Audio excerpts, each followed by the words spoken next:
Hey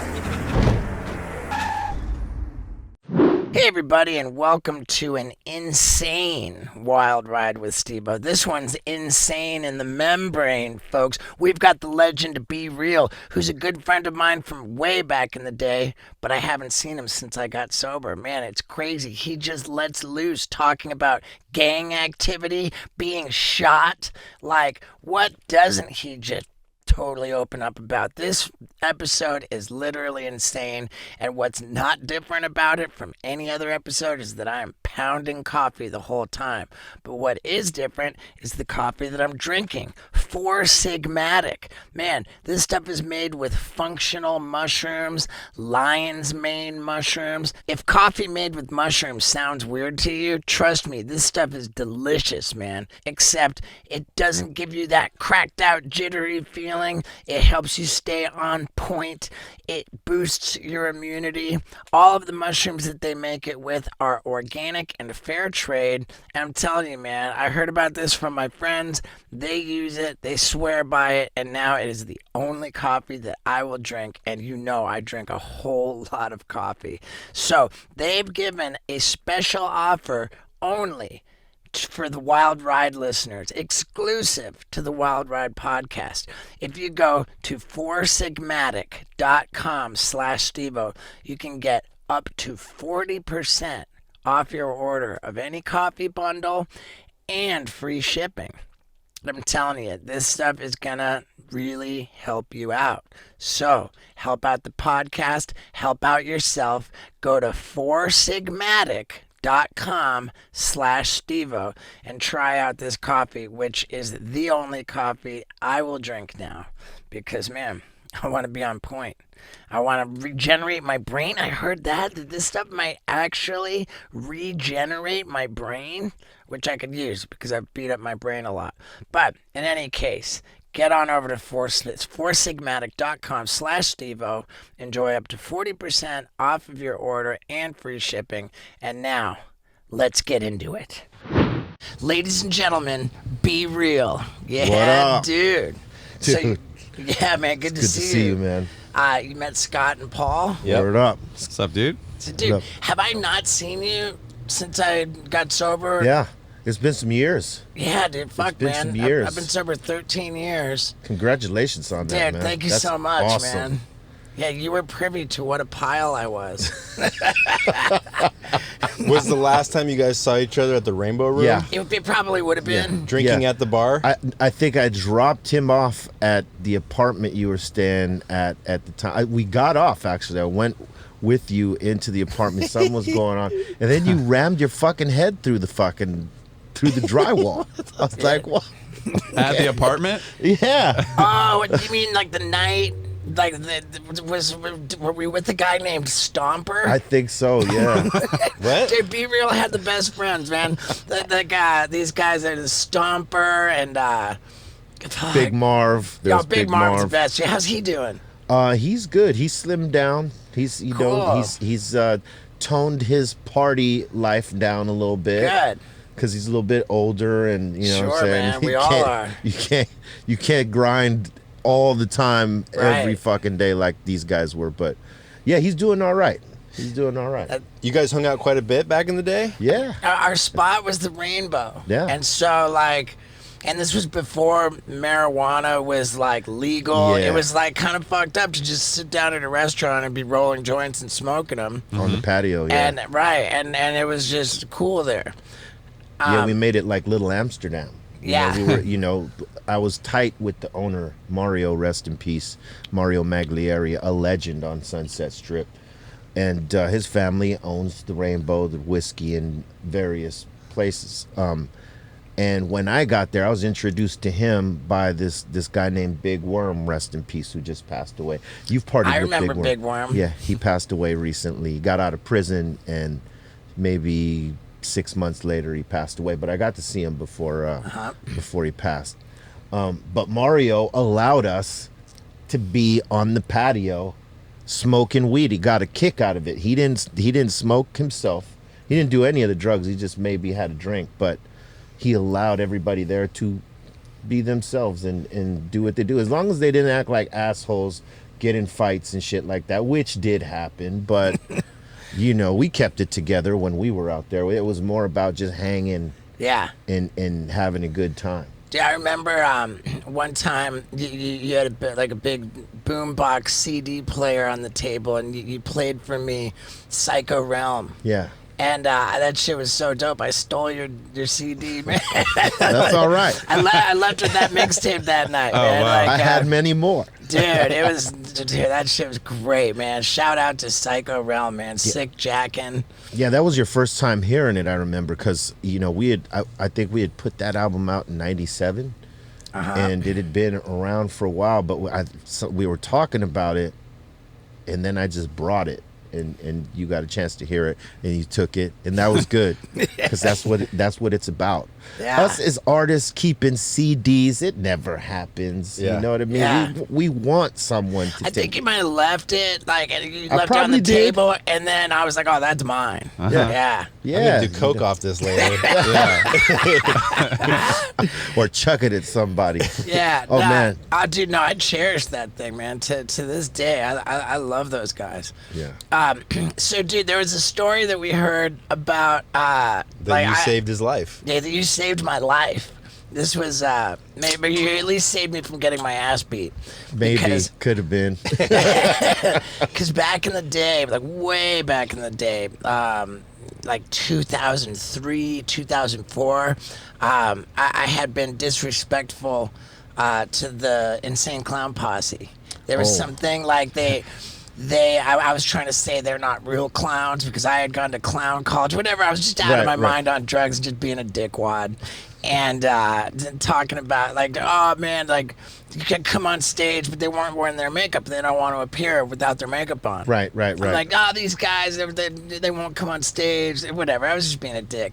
And so they decided that the next time they saw me, they were gonna fucking beat my ass. Try to jack you up. They were gonna give me a thumping, and they showed up at the Rainbow and they said, there he is. All right, man, there we go. And then they saw I was sitting with you. And they were like, oh fuck, we can't do that. Be Real's our boy. Yeah, we go back, and we've done many shows with them, and many, different sorts of conversations that have happened. The history of Cypress Hill and ICP, and so there's a mutual respect there. So they saw you sitting there with me, and they were like, no, we're not going to do that. Yeah, I did. I love those guys now, man. Yeah. I mean, I'm full on Hatchet Man tattoo. Hey, man, when we're young and on one, man, it just doesn't matter. Like, we don't think about shit. We're just going and doing, and we don't give a fuck who we offend or if somebody gets defensive or whatever. You know what I mean? We're just going. And then we realize later, oh shit, maybe we're being dickish, right? Oh, for sure. And I think that whenever you pop off in some kind of celebrity way, I think there's growing pains involved. You can't go from nobody knows you and then everybody knows you and not have some kind of acting out. There's for what we do, right? So hip hop music, and for the lane that you came from, there is no school for it. Yeah. It's all learning it as you go along. There's no guides, there's no teachers to tell you this is the way you should be going. Don't fuck around over here. And it's those growing pains, those bumps in the roads. Yeah. And fortunately for us, we've managed to go through all those bumps in the roads and all that shit and still be here. And that's, Is it different popping off? Like, you guys popped off when MTV was everybody was just tuning in to watch MTV or the radio, and they didn't have cell phones, and you guys weren't so easily accessible to everybody. What's the difference in stardom? In 2001 at the Rainbow Room when somebody sees you or going somewhere versus now where you might be everywhere all the time, and you get what I'm trying to say? Is it what's crazier, to pop off in 98 or to pop off in 2021? It was harder to pop off then, but people got more excited about you back then because there was more mystery, there less accessibility to you as an artist. It was oh fuck, and all that. They had the sort of treasure hunt info or their way to you. Whereas This day and age is like we're giving it to you, like, oh, here it is, motherfucker, right here. Yeah. You ain't got to find nothing. Right. It's right here. Yeah. And so I think some people still get excited and shit for artists, but it's not like it used to be, because that mystery was a part of it. Right. When are they going to drop? How are they going to drop it? And you know, like there was a build up by record companies by putting out snipes and promotional pieces and shit like that, but it was all like, you know, like a roadmap to getting you hyped up about the artist or whatever product, right? Mm-hmm. These days it's boom, right in your face from the jump. Mm-hmm. You know, less mystery. I feel like if somebody sees you guys now, they're like, "Oh, dude, oh my god, crazy! Can I get a selfie? Okay, bye." Right. Back in the day, they'd like follow you, or you know, like, dude, let me just trip out on this guy for a minute because I'll never get to see him again. I first started listening to Cypress Hill in '93. When did your guys' first CD come out? 91. Oh wow, okay. Yeah, so you came on Black Sunday, probably around that time.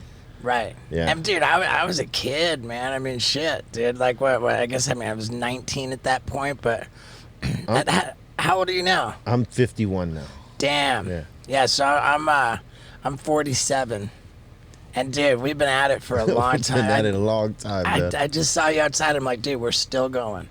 Look, you know what's a trip, man? Imagine if technology that exists now existed back in those crazy ass times, man.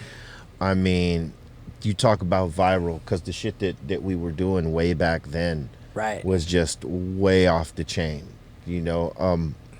And you know, in some ways we're sort of glad that technology didn't exist back then, because some of that shit was just a little over the top. But yeah, Tommy Lee was telling us that, dude. He's like, man, we got away with straight murder.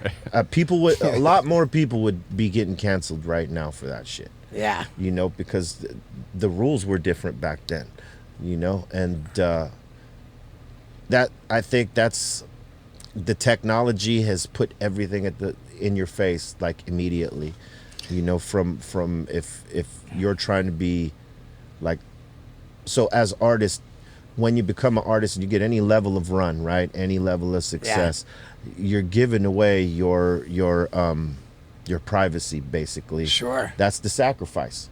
But you got to deal with that, because that's a part of the game. And if you're trying to fight against that, it always works against you. You know what I mean? Like how some of the actors back in the day used to be like, fuck these paparazzis, and getting in their faces, right, throwing their fucking cameras, not realizing that if you just gave them a couple of seconds, they were going to leave you the fuck alone and be cool with you. But the more you know, were pushing them away, they were antagonizing you even more, because they know, oh, you don't want this shit. Right. Plus you're giving them better photos when you're freaking out on them. Fuck yeah, man. And that's and that type of shit made it to where everything has to be a world star moment. Yeah. You know what I mean? A viral moment that they can catch. And those are the things that you got to deal with now. But, you know, you got record companies who feel like maybe the album itself, the promotion of the album or whatever the product, can be a viral moment. And it's not necessarily like that for everybody. For like a Drake, yeah, you know, and guys like on that level, the minute they put something out, motherfuckers get excited in their face. There's no mystery, there's no lead up, there's boom, here it is, and instant reaction. Yeah, these fucking surprise, like midnight, they just put out an album and it goes ballistic. Yeah, it's insane. Yeah. Before, you used to have to build up to that. Okay, the album is coming out in 3 months. We need 3 months of promotion leading up to. Where these days it's like, psh, here's the post, let's go. And if you got a robust following that is, you know, that will engage, I mean, it's gonna blow. Here's a link. Buy now, instead of going to the warehouse or going to the easy Tower Records. Easy, a click away. Now, dude, we've talked to a bunch of people in here, and for all the people I asked, hey, were you aware that there was a time when I was trying to become a rapper? And nobody remembers it. Nobody. I remember. Not only does B Real remember my rap career, he actually contributed to it, which is just so crazy, man. What a bro. Like, my friendship with him really is meaningful. And you know what else is really meaningful? The information that I get from my Whoop band. You guys who are regular listeners absolutely know what a fan of my Whoop band I am. And if you don't know what a Whoop band is, it's the most sophisticated fitness tracking device known to man. And I have the most exciting news about it. They're coming out with the Whoop Strap 4.0. And I'm inviting you guys to be the very first people to try it out along with me. Oh man, mine's going to show up in the mail any day now. And the new 4.0 Whoop Strap has way more information it's going to give you, like your oxygen levels, your skin temperature. I mean, dude, and it's smaller, it's smarter. The charger that slides onto it is waterproof now. Oh man, this is so killer.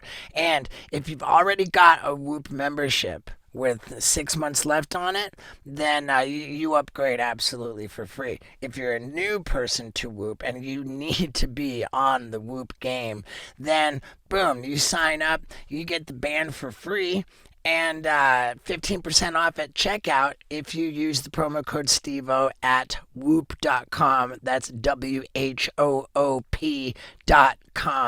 And I mean, dude, this tells you everything that you could possibly want to know about your sleep, your recovery, how many calories you're burning. Like, it is just off the charts impressive, and I love it, and I cannot wait. So go to whoop.com and use the promo code STEVO at checkout for 15% off and get on board with the Whoop 4.0, man. Yeah, dude. Now let's talk about rap. Oh, dude, Be Real remembers. Be Real recorded a track. Didn't we do something? We did a track together, dude. Yeah. And dude, your verse on that fucking track we recorded was so dope. It was so fucking dope. And just like everything I did on the track was just awful. But I didn't want to give you no whack shit. Dude, you did it, man. Like, he's doing a redemption album pretty soon. I'm trying to do it. I'm trying to like get organized to do some redemption shit. And like whatever, just make it fun and funny. Let me know. Dude. Let me know. Dude, I remember the track that you and I recorded. It was called "If I Died Today," and the whole the whole gist of it was, you know what, fuck it. If I died today, I killed it, man. I'm stoked on what I accomplished, what I was, and dude, wait, I'm just trying to remember. When Steve's writing a rap, or I always ask this question. I really just appreciated the shit out of that you would no even worries, do man. that, man. You know, we're boys, man. I had to give you that fire all day. So cool. When you're writing a song, what hits you first? I know it's different for everybody. Is it the lyrics, or do you have to hear the beat first? Well, sometimes I'll get ideas without the beat, and I'll just sort of mentally store that away till something comes along that complements that idea. Like Rock Superstar, for instance, that was in my head for some years before we actually put that out. Years? Yes. And aren't you worried you're going to forget it? No. Well, with something that is like, that strikes you heavy, like you know it's a good idea, you'll hold on to it and you'll remember it. And I was constantly like just waiting for the right music to happen. You know, Muggs gave me many styles of beats and different options to write to, throughout all the albums, and what I wrote was basically what I felt when I heard the music, right? So that's the other way I write. When I listen to the music speaks to me as to what I should be writing about, or what the concept about, or if it's just one of those rapper brag the shit, brag about yourself songs, because there's that too, right? But we've always tried to write cohesive songs that mean something and shit like that. So I try to go where the beat takes me, you know what I mean? But with songs like Rock Superstar, and there's a couple other ones, but that was obviously the biggest one that I held in my head for a while. It wasn't until Muggs came with that particular, bed of music that you hear as the song now, where I felt like that's going to be great for this idea here. So I did that. And at first it was just Rap Superstar. And Donnie Einer from Columbia Records, he was, one of the big wigs in the industry, period, says, think you need some rock guitars on that. And we're like, oh, okay, because you don't say no to Donnie. And Muggs went and put the rock guitars, but then he had the foresight to put the orchestral parts on it and made it like, it was like us being Led Zeppelin of hip hop in that, and with that song. That was our Kashmir. Yeah. You know what I mean? That's how we looked at it. Like, this is our Kashmir. It's cool. And so that was one of the ones I had in my head for years. Other stuff I came up with on the fly. Like Dr. Greenthumb, for instance. I got to the studio, heard that music, boom, Dr. Greenthumb, and I made that song in like 45 minutes, something like that. What about the tune? Is it American Psycho? Was that with D12? Yeah, that was D12. Dude, that fucking track is so fire, man. Yeah, they were killing it. Yeah, they had the idea, actually. They hit me up, and they were like, hey, we want you to do this chorus. And they sort of gave me an idea of what the song was about, and then like what they kind of wanted me to say, but like say it on my own terms, in my own way, and so that's what I did there. And I thought, man, that it is a fucking tight song. When I hear it, I took that and went and did a mixtape and put a verse on it with me and Emma. Right. Okay. Yeah. Because I remember like hearing it and then trying to look for it, and I was like, I couldn't find it. Yeah, the one with my verse on it is from one of my Gunslinger mixtapes. I had That's right. Yeah, three volumes. I had 3 volumes. There was Gunslingers. There was Gunslingers Fistful of Dollars, A Few Dollars More, and something else. It was all the Clint Eastwood run, right? That's what the problem was, man. I'm glad we got to the bottom of that, because I got to dig up that track, man. I love it so much. Oh, yeah. And then people started hitting me like, how did that not make the D12 record? I'm like, well, I did it after. You know what I'm saying? They only asked me for a chorus, so that's what I gave them. If I had the foresight to just send the verse and be like, hey, I sent this verse too. Yeah. Just in case, remix style. But I didn't do it. I didn't want to like impose it and them, having to be like, I don't know. I mean, I know what I did there, but I don't ever want to force my shit on someone. Sure. You know what I mean? Like, if you don't want it, cool. So instead of sending it, I just held on to it and used it for my mixtape and was like, fuck it. We'll just go here. Dude, it's unbelievable. It seems like the shorter it takes you to write a song, the bigger the hit. Sometimes, like, because you're feeling something in that moment and you have a certain momentum. It's coming from the universe. Yes, it's coming from somewhere else. It ain't coming from you. When it's like that, it's coming from somewhere else. You know what I mean? Like, for sure with Greenthumb, because with Greenthumb, it was a sketch I wrote for the radio show that I was hosting at the time, because we were doing a Friday night mix show, Eric Bobo and myself, called Soul Assassins Radio.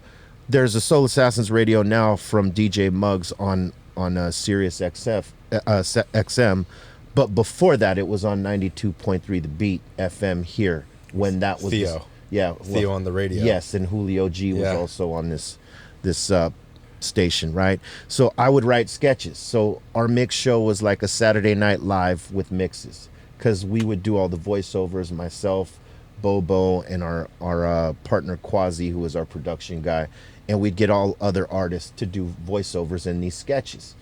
And so we wrote one in the sense of, it being like infomercials were big at the time. And so I wrote an infomercial style commercial for Dr. Greenthumb, a cultivator, and it was based off of me and my boys growing weed, because we had always done that. We were pretty goddamn good at it, so the nickname Greenthumb came from that, because you would see nurseries out throughout Los Angeles or Southern California with that green thumb, meaning you're good at growing weed, right? So that's the idea popped off from that sketch. When I get to the studio and I hear that beat, the sketch is in my mind on this beat, like, oh shit, this is the song. And I just start going in And we end up using that sketch to that song. Yeah. You know what I mean? So it all sort of just came together like out of nowhere. But when I got to the studio and I heard that beat, all the ideas for that song, along with that sketch, start rolling out. And 45 minutes later, it's laid and locked in. And I think I laid it at 10 in the morning on a fucking Thursday or something like that. And Muggs knew. He was like, this is the shit right here. B's gonna fucking slay this right here. And the funny thing about that song is that record company tried to get me to change it. They wanted me to switch the lyrics and make it more like an Insane in the Brain part 2 or something like it. I said, no, I'm not going to change nothing. We already got Insane in the Brain. And I'm like, why would I do that again? That would be redundant. I'm sticking with this. And they're like, radio ain't going to play it, but okay. It's a great song. And I'm, to this day, I'm glad we stuck to our guns because it became one of our biggest songs in terms of our fan base, just that being one of the anthems. And it was a big hit in Europe, no less. We were tripping on that. And it sort of made its way into the pantheon of top Cypress songs. So like, just as a, to give you an indication, right? So we play Insane in the Brain, there's a pop that happens with that, right? People explode, they go crazy, it's nuts, mosh pits and, stage diving, all that crap, right? Fast forward to now, when we do Greenthumb, it's the same reaction. And they didn't think that was going to happen. They thought it was a waste of a song. And for me, that was like, it was something that happened organically, and it was the luck of the day, because who knew that was going to become my cannabis brand? Yeah. I had no clue. We always envisioned, being able to do this or that in the cannabis world, but we didn't know when, we didn't know how, we didn't know what we were going to do. We just knew we'd be a part of it somehow. But boom, that song became my entrance into the cannabis industry. That's what was so special about that song. That's why I say it came from somewhere else, right? Because that song led me somewhere else other than music. Weren't you so many years later?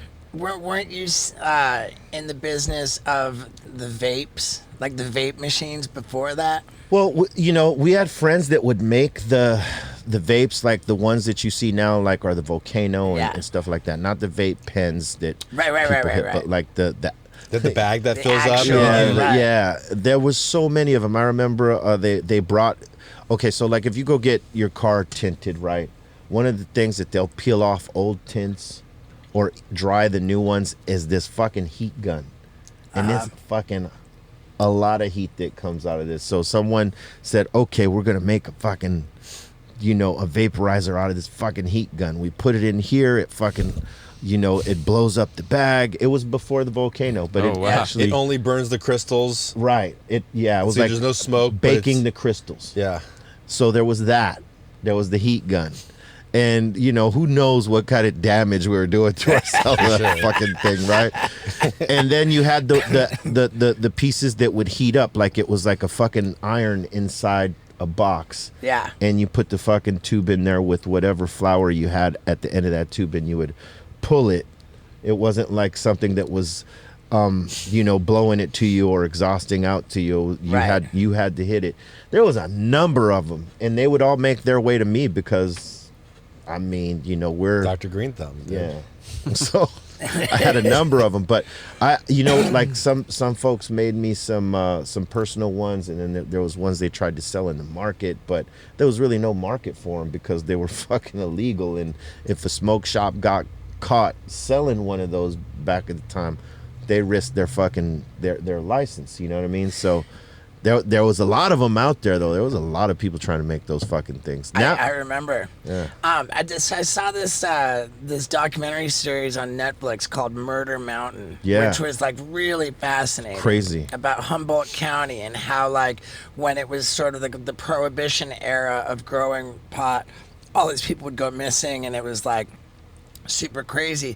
But the way that series played out, they almost made it sound like the marijuana industry was way better off before the legalization, because now like they tax everybody. Oh, yeah. They fucking all this regulation. It's like Yeah. impossible for these small farmers to make any money at it. Like, do Yeah. you have an opinion about like the legalization? Can we quickly stop to agree that Be Real is pretty much the coolest dude ever? You can ask the guy anything and he'll give you a completely honest answer. I love that. And you know what else I love? I love the fact that the Wild Ride listeners really seem to be pretty into having sex. Why? Because Blue Chew is a hit with the Wild Ride listeners. What's Blue Chew? Well, chewable tablets that have the same active ingredient as both Viagra and Cialis, except it's chewable and only costs a fraction of the price. What does that active ingredient do? It makes you hard as a rock. And evidently, the Wild Ride listeners like to be hard as a rock because it's a hit with you guys. And if you haven't tried it, why wouldn't you, man? It's a lot of fun to have an extra rock hard boner when you're enjoying sex. And you know what else is great about Blue Chew tablets? You don't have to go to some awkward in-person doctor's appointment. No. You go to bluechew.com and you consult with one of their medical providers right there on the website. It is super fast, super easy, and that is all you got to do to get your Blue Chew tablets and start having a really good time. You know what else is great? Is that I can get you an entire month's supply completely for free if you use the promo code STEVO at bluechew.com. Yeah, dude, all you have to pay is $5 for shipping, and you got an entire month's supply of Blue Chew tablets for free. I mean, dude, come on. Let's enjoy rock hard boners and great sex. How does that sound? Because, dude, if you do that with the promo code STEVO, get the whole month's supply for free at bluechew.com. Not only are you supporting the podcast, not only are you going to be hard as a rock, but, dude, you don't even have to pay. Just $5 for shipping. So do that. Go to bluechew.com, use the promo code STEVO. And now, let's talk about legalizing weed. Yeah, I mean, you know, that was something a lot of people worried about when it first became legal, because there was a lot of stuff that people didn't understand in the legislation that would eventually affect small businesses, independents, you know, mom and pop type of, right, you know, companies that were trying to come up. But nobody saw that. You know, everybody, you know, the folks that were deeply invested, they just saw legalization and they didn't give a fuck how it was going to affect the small guys, right? But in any business, when you're trying to legalize it, you're going to get regulation and you're going to get taxes. And that is the bottom line on any business. So that's the sacrifice that you know, we had to think about as people in the industry, that like, okay, if we're going to make this legit and make it legal, we have to scale up. We got to scale up and we got to abide by this. Now it's hard to adapt when, you know, obviously now you got all these regulations, you got to have these licenses and permits and all this, and that costs money. Right. You know, that affects your bottom line.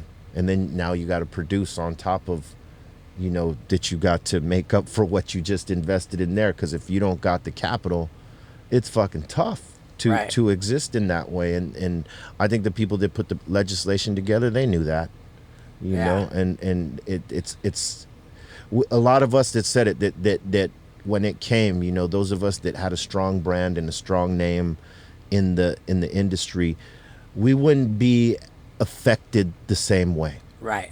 And, you know, in some places I got shit on because I was talking about, you know what, we should wait to legalize this shit here because the legislation ain't in the favor of the small business owner. You know, it's going to wash you guys out. There's going to be this big ass wave. Whoever survives the wave is going to do great business, and they'll be a strong brand, and they'll be able to survive in what's coming when the corporate money comes in. Those of us that don't survive, we're just going to wash away. We're going to have to sell our licenses and shit like this, right? And that's exactly what the fuck happened. So I could understand why some of those folks up there want to just unplug and not be a part of the shit. But if you're trying to be a legal brand or a legal retailer, you know, it is what it is right now. You know, it costs to make it costs to be in this business, but once you get it going and once you get your momentum and you know, like Cookies is a great example. I mean, you know, they started with one store and a huge hype on their name, and the expansion that they've had has been incredible. Yeah. You know, and we're pretty much right behind them in that, in terms of our expansion. We're about to, you know, push to open many stores outside of California. Now, here in California, we got 6. So, you know, it's all about trying to get your brand right and adhering to the fucking rules and regulations that and just operate the way you need to right now, so that they don't have an excuse to take your licenses away or to you know, stomp your fucking brand out. Because I mean, realistically, I think, you know, our taxation here in California is very high, which is unfair. Like, there's no industry that gets taxed the way the cannabis industry does. Wow, so on Is top it like 20%, of already, 25%? Higher than that. Yeah. So, and California's already the highest, and then with cannabis, it's just even crazier. There's no we get no reprieve, and realistically, cannabis sort of helped California through these times in the pandemic, because a lot of these shops were allowed to stay open as essential businesses because you know, for some people it's medicine. You know what I mean? And I would say the cannabis industry has held California up. I mean, it's revenue that it didn't have. I mean, even the entertainment industry was leaving California because it was too expensive to operate here and do production here, so they go somewhere cheaper. That's been going on before the pandemic, too. Yeah, since way before the pandemic. Yeah. You know, so California needed the revenue, and yet our taxes are so fucking high. You know, I think they need to fix that. Well, I know they need to fix that, but that's a part of the shit. It's unfair to all of us. But imagine that, you know, people that have partners that are, let's just say, they're funded, that they, you know, they have funds to make it through this wave. People that aren't funded, wiped. Well, and plus too, like getting into the weed business, it's like a lot of these people were on the black market before and like, oh fuck, let's get legal. And then they get legal, and then they're like, okay, cool, where's this money coming from? They're like, well, I can't really like document where it's coming from. Yeah, and some just don't want to pay the taxes either. Right. I mean, you're making all this money and you're not paying taxes. You got your overhead and you know what that is. Most of these guys know what their shit is and they know what they got to do to make X amount. But it feels good taking it all in and not having to give nobody nothing. But that's not the way. It's like, great, how are you going to fund this? Well, I can dump like 500,000 and okay, cool, can you document where that came from? Where it's did like, that money no. come? Yeah. Because that's the other thing. And at that, money ain't even taking your banks. You know, till it's federally legal across the board, banks aren't really going to take your cannabis money. Indian reservations will, though. Yeah, right? they will, but that's risky. Yeah. You know what I mean? That's risky. Any of that is definitely risky. But I mean, you got to do something. And so, you know, you open up a laundromat next door and wash the money. Dude, we had the craziest conversation with Tommy Chong, and I asked him like about how much more powerful marijuana has become since, like, you know, like the 70s or whatever. Right. And he shocked the shit out of us, saying it's not more powerful. It's the same plant it ever was. Like, no, well, look, I gotta disagree with my mentor there. Sorry, Tommy, I gotta disagree with that. Oh, we were confused too. We were like, oh. I mean, I can agree that it's the same plant. Yes. But the technology and the science, the understanding of how to like make this a super plant has just advanced. It's like working out, like for a human being, right? Before in the 50s. In the 50s, athletes didn't have supplements. You just know your basic food groups that you should have, but there was no such thing as supplements. Now there's TRT. Now there's just every fucking supplement in the world to maximize and make your workouts efficient and work for you. Right. Still the same person, blood, bone, DNA, all that shit. But it'll knock you out. But we'll knock you the fuck out because we're stronger. You don't want to put a 1950s NFL team up against today's team. Right. They don't have a chance. Right. As great as they were back then, they were great with what they were dealing with at the time. Right. There's advancements in everything, right? So along with technology, there's advancements in nutrients for the plants to promote the different things that you need the plant to do for it to be what you want it to be, right? So they didn't have these things back in those days, and most of those dudes were growing outdoor. Yeah. And now there's these teas that you could use for outdoor cultivation where people were just, some folks were just watering their shit or home remedies and stuff like that.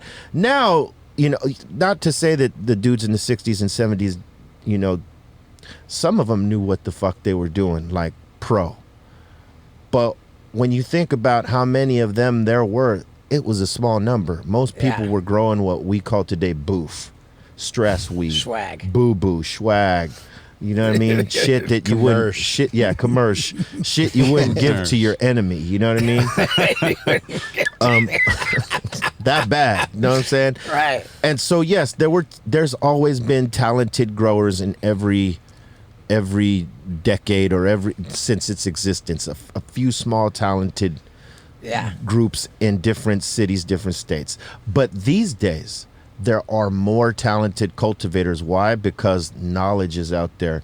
You can find the way to do this shit right. If you got the money and you got the right place and you got the setup and it's clean and you got the right guidance, you could produce awesome cannabis. And there's more people doing that today than there was back in that day. And the cannabis is definitely stronger. Because you have you have the technology and you have these supplements for the plants to make them better. So the last time I bought weed was over like in 2013 on First and Alameda at the Arts. There's some dispensary right there, and they're like, "Fuck! It just came out 13% flower THC, and everybody's getting high as fuck." Now it's like 33% THC. Yeah. You're speaking in tongues after you take a rip. Like I couldn't handle that shit. Do you have like a special like stash, low, like where you're like, okay, dude, I don't even want to take on the 33, but like for this morning, I gotta get some shit done. I'm gonna go for some weaker shit. Yeah, I mean, I think every cannabis brand has its very it's impactful shit and the ones that you can function to. What I mean? We all have to have that because if you want to sell to every type of consumer or connoisseur, you got to have it. Some that's like for the rookie, the novice, and something for the pro. Right. And not only that, you have to have the right bud tenders that have that knowledge that can explain that to them. Are you a first-time user? Are you in the middle? Or are you, fully blown professional? Are you an indica or a sativa smoker? Primarily indica, but I've been doing a lot of exotics and hybrids these days. So it's a mix, sort of both. Sometimes indica dominant, sometimes sativa dominant. Before a show? Oh yeah. No, obviously, but before a show, indica, it doesn't matter. Do you have a specific weed before a show? It doesn't matter what it is. For us, it's like as long as it tastes good and the impact is there, we'll smoke it before the show, whether it's indica or sativa. Primarily, we always smoked indicas because we used to be snobs about every other strain if it wasn't Kush, OG Kush, the real OG Kush. If it wasn't that, we wouldn't even fuck with you. No, hold it. We'll smoke some of ours with you. You keep your shit.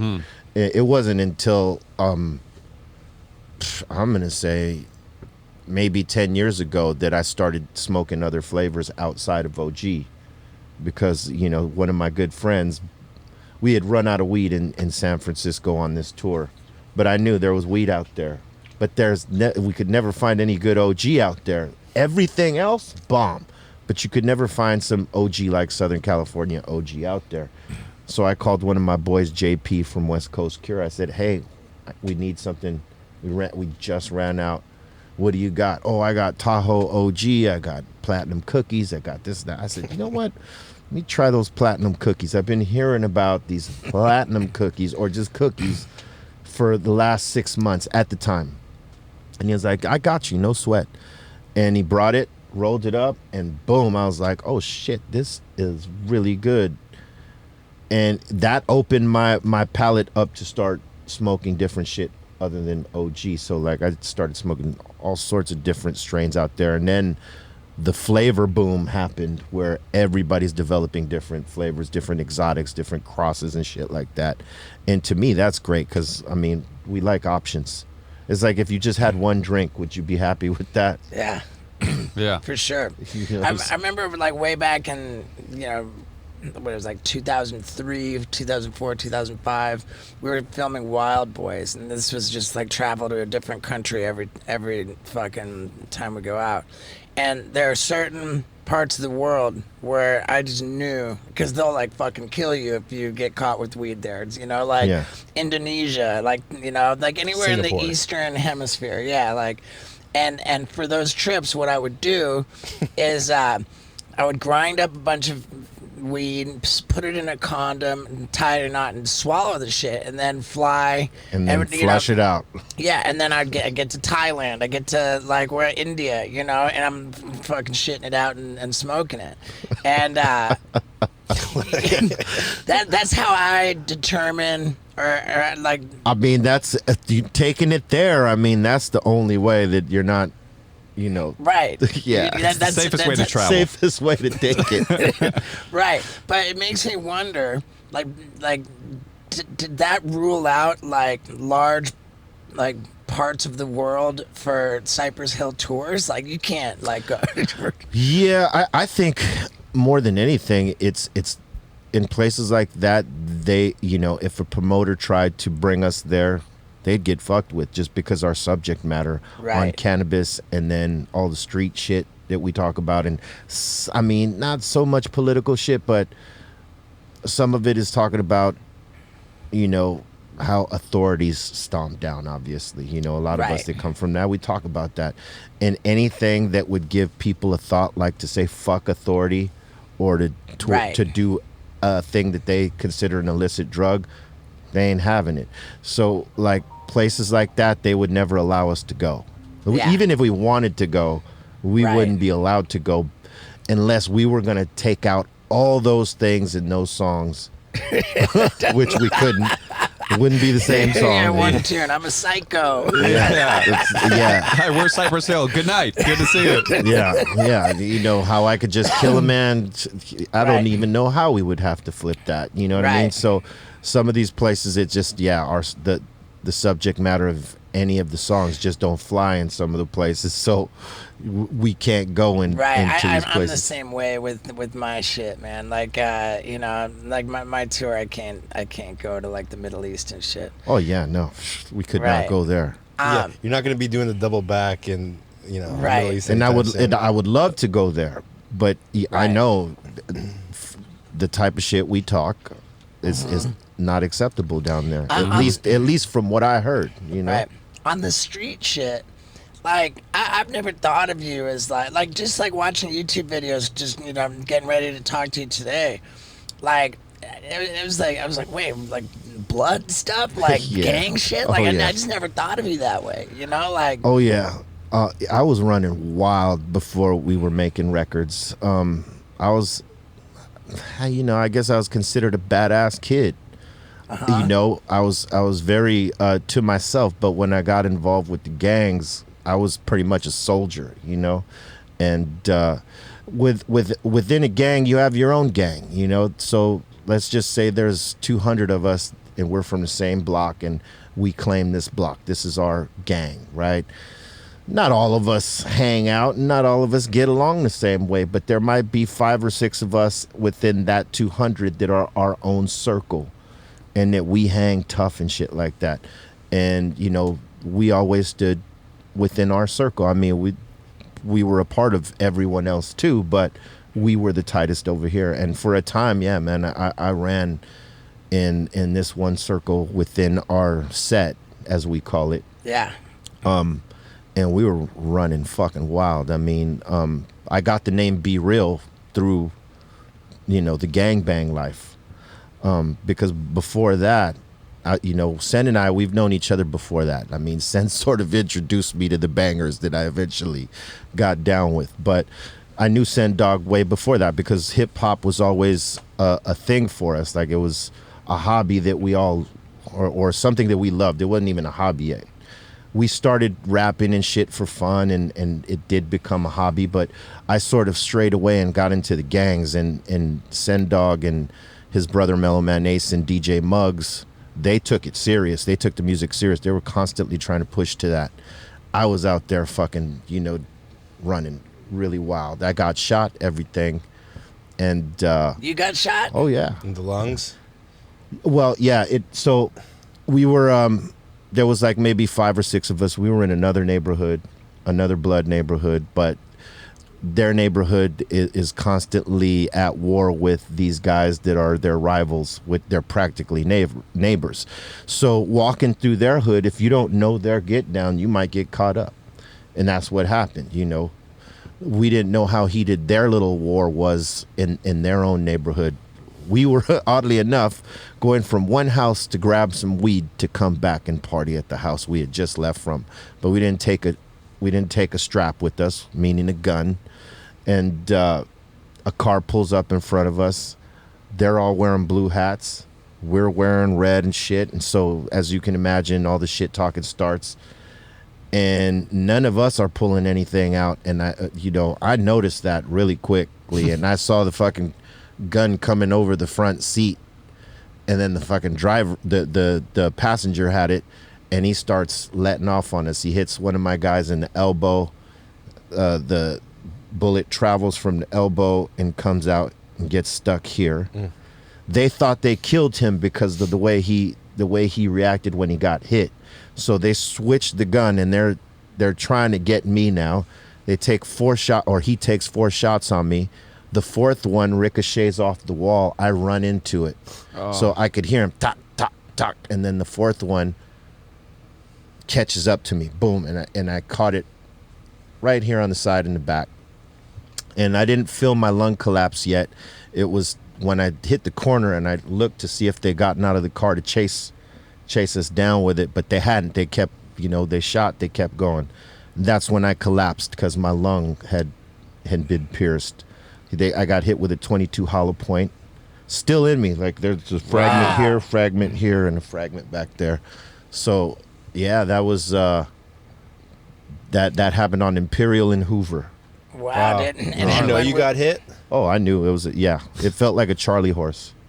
When did that happen? That was in 1986. Oh, damn. Maybe 85, 86. Crazy. I was 15, 16 years old. Wow. A lot of us at that age had gotten shot. I mean, a few of my friends at that age had just gotten out of YA, which is like a prison. Juvie? Yeah, it's a prison for youth that eventually are going to go to the real prison. Like, there's juvenile hall, and that's like a county jail for the youth. It's just basically, they're holding you till they figure out if you're going to YA or you're going to get probation or some shit like this, right? YA is the serious thing for the youngsters, because Okay. it's Youth like authority? Maximum. yes, because it's like a prison, It's a junior prison, Maximum basically. security juvenile. Yeah, so some of my guys, that were my age and in my time that we were banging, they would get out from maybe the 6 months or the year that they had to do for whatever. And one of my homies came out. He had a big reputation as young as he was. He was known for being a shooter, and when he got out, they rode down the block, found him, and they killed him that day. I think he had been out maybe a week. if Man. that. Jeez. And that's how crazy it was. I mean, it was a war zone, man. Got to tell you. Yeah, Ice Cube talks about going to YA and hit the hood swole. Yeah, well, that does happen. He didn't do it. You know what I mean? Like, he was portraying things that he's seen in his life from friends. We've both seen that. You know what I mean? I actually lived it for a while, so I seen some of my homies come back like that. They go in skinny young kids and come back monsters. Monsters, ripped up 17-inch arms at 16 years old. I'm like, what the fuck? Because I never went to YA. I was fortunate enough to be lucky to dodge, and that was hard for me because I'm like a Spanish or a Latin or however they want to call it today, Latino, whatever, in a black gang. So I'm easy to point out. I'm easy to fucking track down for whatever I do. So, whatever I did, I had to be very stealth-like. And I got lucky and didn't, have to get on that run. But plenty of my boys, they had to go do that time in YA. And some of them went from YA to prison. Like, they graduated, as we used to call it. Jeez. I remember getting the sense, like back in the day, hanging out, that there was like, something of a gang element that was like, in your like in our circle, like kind of circling around. Yeah. Like they wanted to be down. They wanted to like hang out and I remember a guy named Soldier. Yeah, Soldier. He's still around. Yeah. Yeah. And then there's my buddy Dreamer. I don't know. Dreamer, yeah. Oh my God, Dreamer's is he's still around? I think so, yeah. Dude, that's see, that's against the thing. The odds, man. and see, that's the thing. When I got out of gangbanging, people knew I did, and I never was one to like overtly tell people or show people like, oh, this and that gang, and as we call it, set tripping. When you're going out of your way to let people know. I never did that because for me, I didn't want to mix that shit into the music world because I knew it would be a short run for us. Because, when you got enemies out there and now you're fucking flashing on them, you're going to have a short run. You got a big target on your back and you got to be constantly dodging that. So I let it all go, and I never had any problems with anybody that was banging on the other side after that. You know what I mean? I've always got along with any other artists that were actual gangbangers on the other side. Always cool, no disrespect, never. But our crew that we roll with is comprised from people from different neighborhoods, who they might have been a Crip, and now I'm a Blood over here. Or he might have been a Mexican gangbanger or whatever. We all roll together. That's the dynamic of our crew, is that it's comprised of different folks from different streets here in California. So when you step to us, you're stepping to not just us. Right. And I think that's why no one ever really stepped to us like that. One, we never were with the chips on our shoulders like, come fuck with us and see what happens. I think that's well put. We were always just chill. Right, for sure. Was there a moment that you were like, I got to get out of this? Or did it just kind of trickle away in some way? Or like, how does that work? When I chose the music, I knew that I could not bring the gang banging in, so I just had a talk with my close circle of homies and said, hey, I'm gonna go do this. Go do it. Nice. Handle that shit. Nice. And it was as simple as that. It wasn't like I had to make a speech to 200 motherfuckers and like, hey man, look. They understood and they supported me and they had my back. And the PowerPoint presentation. Why you believe. This is what I'm gonna do in the next my 10 business years. plan. Yeah. And now check your slide 3. We got and not for nothing. I mean, they knew I was trying to do something positive. And for me, I was indoctrinated in gangbanging. I wasn't trying to get out. I wasn't even trying to do the music anymore. Like Muggs, Sen, and Mello came to me one day and says, hey, Mello's got a record deal. We need you to help us write some shit. Come back and help us write. And I didn't even think I could at that point because I'd been so invested in the streets at that point. Like, what am I going to do? We ain't going to make no money doing that. Dude.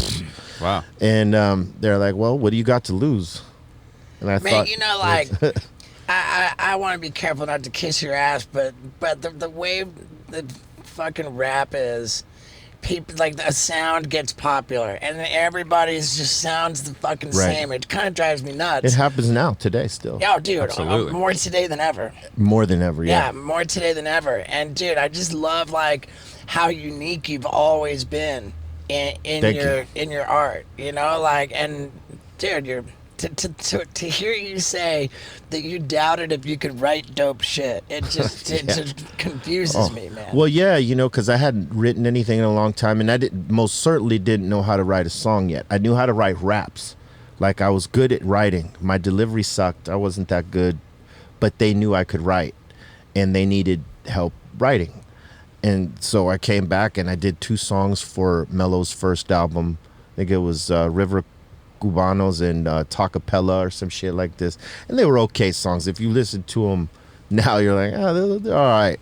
But what it did for me was it made me realize that I could still do it. I could still write. And it sort of, I got bitten by the bug, like, fuck, the studio shit is kind of cool. Super cool. And you know, at that time he was working with Delicious Vinyl, so in and out of the studio would come Young MC or fucking Tone Loc, and they were cool with us. They were always very cool with us. They knew I was a gangbanger, so maybe that was part of it. You know, just be cool with this dude because you don't know. Certain politeness comes with that. But you know, I always maintained respect no matter what. Even if there were a Crip or whatever, I never got out of pocket with anyone in the studio because this was business. This is not that place for that shit. So I was always focused, and I was learning as I was going along there. But I found myself wanting to be in the studio more than on the corner. Yeah. And not because of the safety, because I didn't even think about that, because I was still strapping. You know, we were all like cowboys for like, I don't know, maybe up until maybe 10 years ago we stopped, like, you know, cowboying it. But like, wow. we all of us, no matter who was with us. So when we were sitting at the Rainbow. Oh yeah. Damn. There was at least 5 guns always present. I mean, I would believe that there were plenty of guns around you. I had one on my hip every time. You know, I was a real cowboy in that sense, you know, because old habits die hard. Yeah. You know what I mean? But you know, again, I realized I could not bring this shit. So, but for me, it wasn't the safety; it was the creative part. Yeah. Like, oh shit, I'm actually doing this, and this is stuff we thought of when we were, you know, a few years back, listening to Run DMC and this and that and the other, right. Like, and so, you know, that's when I made my choice. I was like, you know what, I'm gonna do this. And I mean, to be fair, man, you guys fucking blew up, dude. Like on that Black Sunday thing. I mean, it wasn't like an accident that I started hearing. I mean, that shit was everywhere. Yeah. And back when there was so much money in music. Oh yeah, we had no clue it was gonna blow up. We didn't know the first album would blow.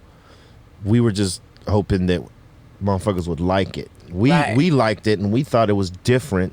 And for a West Coast group, people took us for an East Coast group. They, you know, because everybody was trying to sound like, well, not trying to sound, but very influenced by NWA. Yeah. You know, and we noticed that on the West Coast, if you didn't sound like that, record companies weren't going to give you any run. And we didn't want to sound like that. In spite of my, you know, me being a gangbanger or coming out of that shit, I didn't want to sound like all this gangster rap shit that was happening, because we would not be different than anything else. And Muggs' style of production was definitely not that. It was more East Coast based, right?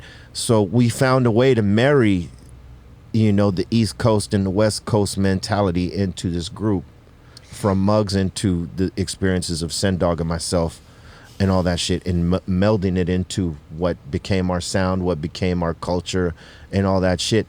And, you know, it was a slow going, you know, on the first album. It was like 6 months before anybody took notice to who we were, because we put out the single Funky Phil one and How I Could Just Kill a Man. Now, it was a double A side, meaning that the record company could say, this is the side we're rocking right here, Funky Phil ones. But it's a double A side. If you DJs want to flip it, it's all good. But they were banking on Funky Phil one because it's less controversial. It's not saying how I could just kill a man.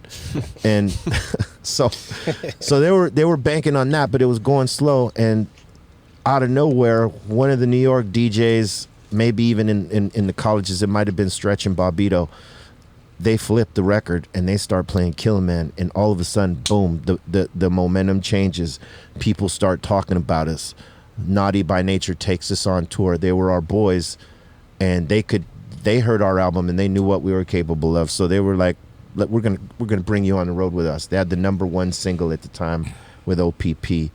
And then Kill a Man starts to catch on mixed shows, and they pull us off the road. They, as in Sony, pull us off the road to do the Kill a Man and Hand on the Pump video. And then Kill a Man explodes with the video.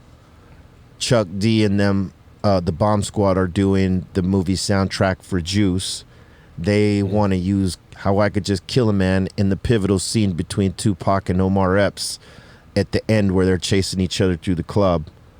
And that shit blew that song like way the fuck up, and we did not anticipate that. I didn't anticipate it. I did not see any of that coming in, so it's the album's now catching momentum 6 months later. It had dropped off the charts, popped right back up.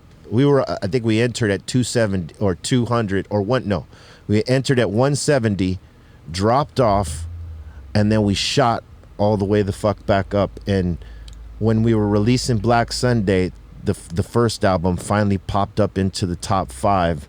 And as we released Black Sunday, we had a #1 album in Black Sunday and a #5 album in Wow. original album. And Shit, no hip hop group had done that at that point. We were the first to do that. Huge. Yeah, I mean, so it kind of reframes the thought, I'd rather be in the studio than on the corner. Yeah.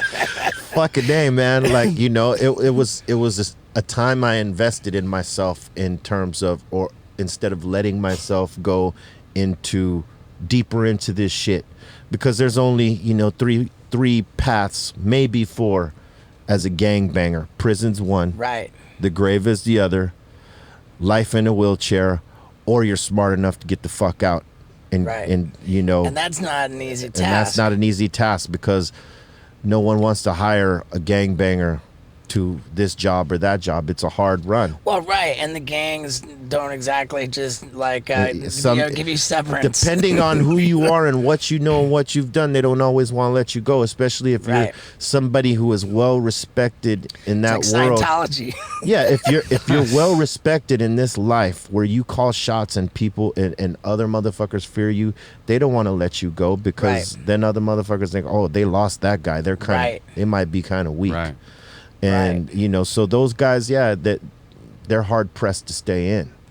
It's got to be tough to to kind of coming from that whole scene, and then you're all over MTV, fully mainstream radio play, celebrities left and right. Are you is this cool that I'm doing this? Oh, it was all new to me. I was just sort of soaking it in, like this shit is unbelievable. I can't believe we're here.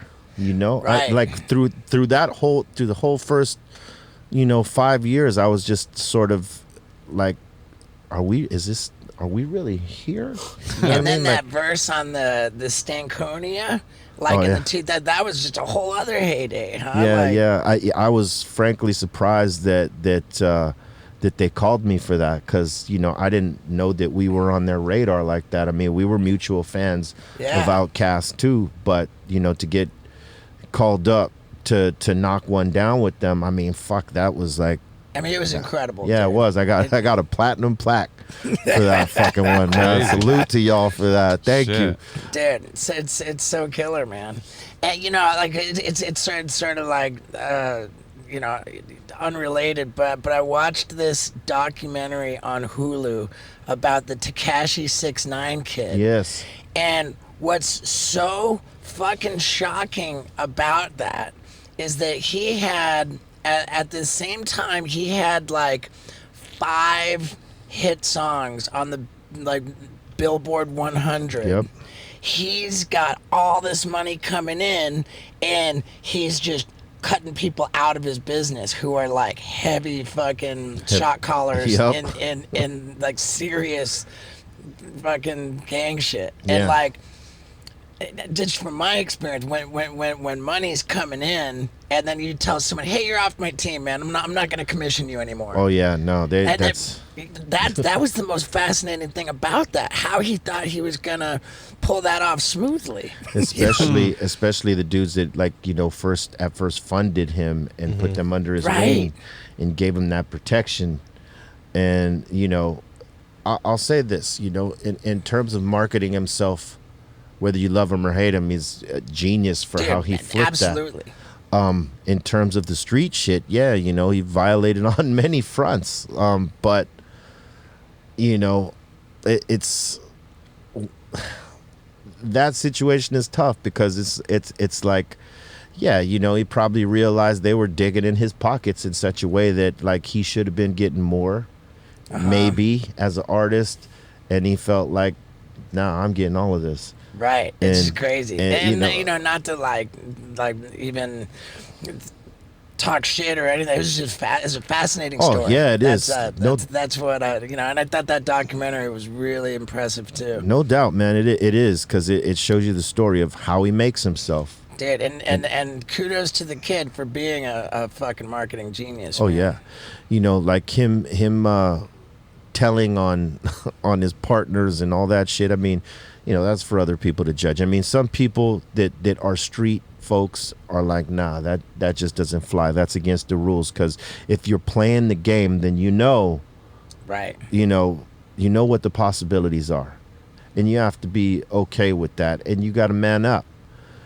If you're playing in the streets and you're not going to adhere to the rules, then yeah, you're going to have that target on your back. You know what I mean? And he's got to forever live with police protection for right now, or I don't know how long he's going to be under the witness protection or whatever. I But don't know how well he does under witness Yeah, protection, I mean- or I don't know how effective that protection is. well, he's okay for now, but he's a guy who now has had light and is used to it and wants it and Yeah. seeks it and can't let go of it for his own good. It's addicting. Right. Because he keeps winning. Like people that aren't gangbangers, aren't street folks, are like, well, yeah, so what if he fucking ratted those people out? I mean, they were fucking with him. They were getting Right. over on him. They tried to rob him. They tried to. They pistol whipped Yeah, him. they pistol whipped him. They don't get the commitment Right. you make in this life. They don't get that. They're just fans, and Yeah. God bless them. They realistically, if you're a civilian, yeah, you don't adhere to those same rules. If you're in the life, you must. If you don't, then what he did that causes a target on your back happens, and that he knows that. That's Yeah. why he's living the way he is now. But it's I know it's eating him inside because he can't be as free as he was in terms of going out and causing Right. a commotion and stirring up I the think base the and tougher shit like part, that. the tougher part is, man, like being exposed to the light, being like like acquainted with the celebrity and all the shine, but people won't fuck with him. Yeah. And not for nothing, he had good songs. Yeah. That's the fuck shit. Like for as much as he annoyed people, he actually had talent. Yeah. And he constructed his character and made it pop. As the street shit that he got caught up in it taints all that for sure. But as an artist, he was doing his thing. Yeah. I mean, was it my cup of tea? I wasn't going out of my way to fuck with it, but when I did hear it, like, yeah, that's cool. He had some shit. Yeah. But it's just all the other shit. Can Right. you look past that? Can you accept that?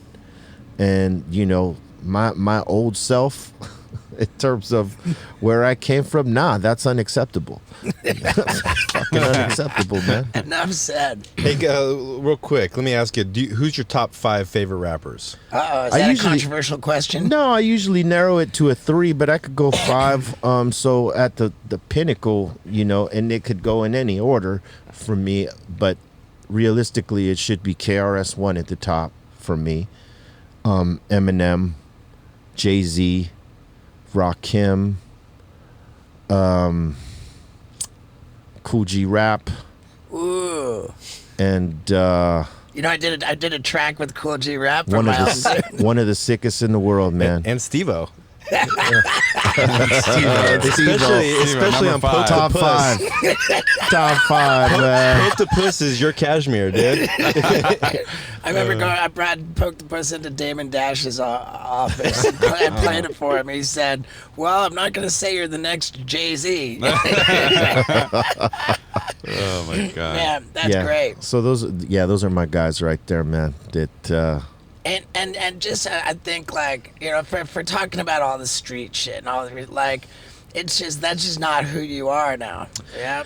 yeah, I mean that'd be a falsehood to be talking shit like I'm still out there gang banging and Right. you know, living that life. I definitely ain't doing that shit. And even when you were, I think you played it all pretty cleverly. Yes, because here's the thing, right? And they do it more so now than they used to. But I mean, the feds and law enforcement are listening to everything you're doing. They're watching everything you're posting. If you're a hip hop artist, because some hip hop artists will tell on themselves in a song, Yeah. trying to be too graphic about. Ghetto Quran. I want to validate me by telling you some shit I did. Right.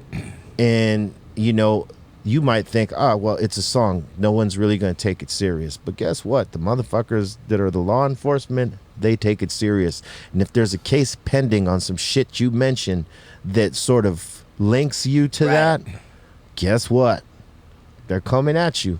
So, you know, you can't, you know, you'd be stupid to tell on yourself and tell a story that is completely full of all truths. If you're going to tell a story that did happen, you kind of you might want to shake it up a little bit, or not even fucking tell that story. Right. Because realistically, you know, you could put yourself or your boys or somebody in a twist for something you said that, you know, that needs resolution in terms of a case, right? Right. So yeah, man, you got some guys that just, they don't think about it and they'll put themselves in a fucking twist by telling on themselves. Other guys that are being really graphic and telling you this story as if it fucking happened yesterday, that shit is made up. They ain't never lived that life. They ain't been one day through it, because you wouldn't be saying such a graphic fucking story that's true. Right. You know what I mean? Because you'd be telling on yourself. It's called dry snitching. Wow, we're learning so much today. Yes. Yeah, I love it, man. This has been so killer, man.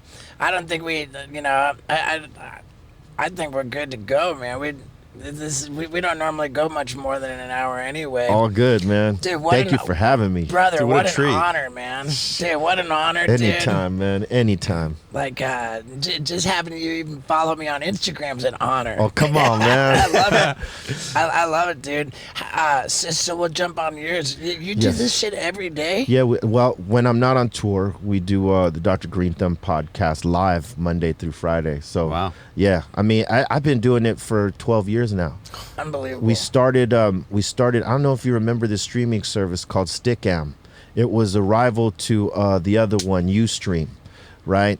And Stickam, you know, we got in with some people down there, and they would feature our it wasn't known as a podcast back then, but it was just a live Some stream. Tom Green Webavision shit. Right. And I was like pretty much one of the first so-called celebrities on there, like actually streaming, you know, fucking Monday through Friday. And we sort of took that format from there and just applied it to what we are doing today, because Stickam eventually went away. But we built our platform to keep going in case they went down, so that we didn't have to go to a Ustream or anywhere else.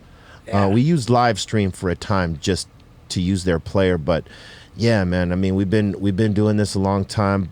We used to just do post first, you know what I mean? We were doing filming it and you know, doing all the edits and then putting it up. And then we felt like it would be better to engage live, because we have our chat room there, and we heavily engage with them. They ask questions at the end to us, or make comments or give shout outs, and you know, it's a fun fucking time, man. I swear, like, you know, building the platform, it took a while, but I realized from doing radio that this was another version of that. Yeah. It's not necessarily the radio, but because they're getting to see you now. But it's sort of the same. So I decided I'm going to take this shit serious, and I'm going to make it a schedule rather than something I do once or twice a month. It's epic, man. You know, so it's been growing, and man, it all started with the smoke box. Yeah. Fuck. Yeah, because the smoke box, not everybody wanted to get in. They were afraid, right? If you're not a smoker, they don't want to get in. And if they're kind of a smoker, they're afraid of getting too lit. So I created the Dr. Greenthumb Podcast so that people that didn't smoke could come sit in. Even if we were smoking, they didn't have to. You know, it's optional. Yeah, so I apologize for don't apologize for nothing. That's why we made this show, so that because we have friends. I can't breathe this shit in, man. I know. So we have friends like same thing, right? That like they want to come in, but they can't smoke, and so we made the show optional for people that if they wanted to smoke or didn't want to smoke. I was touched by the offer to have your personal joint roller roll me a joint. Did you put out a Craigslist ad for that, or how do you find a personal joint roller? I like the guys that came in to work for Be Real TV from day one. I taught them all how to roll. Oh, so they've become expert rollers, and now they're trying to hold their own classes and call themselves experts. So, hey, Dr. Greenthumb University, come sign up. I love it, dude. Dude, I love it, man. Well, dude, thank you so much, and I'm stoked to jump on your thing. Hey, let's turn this one around and make this one next. Okay. Yeah, dude, that was like so dope, man. Be real, just such a bro.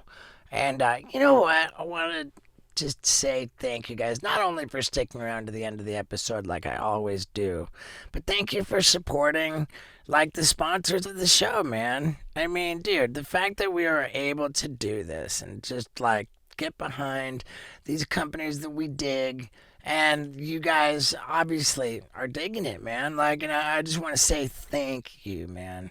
Thank you for supporting the podcast by getting behind the sponsors of the podcast. I mean, hey, man, life is good, dude.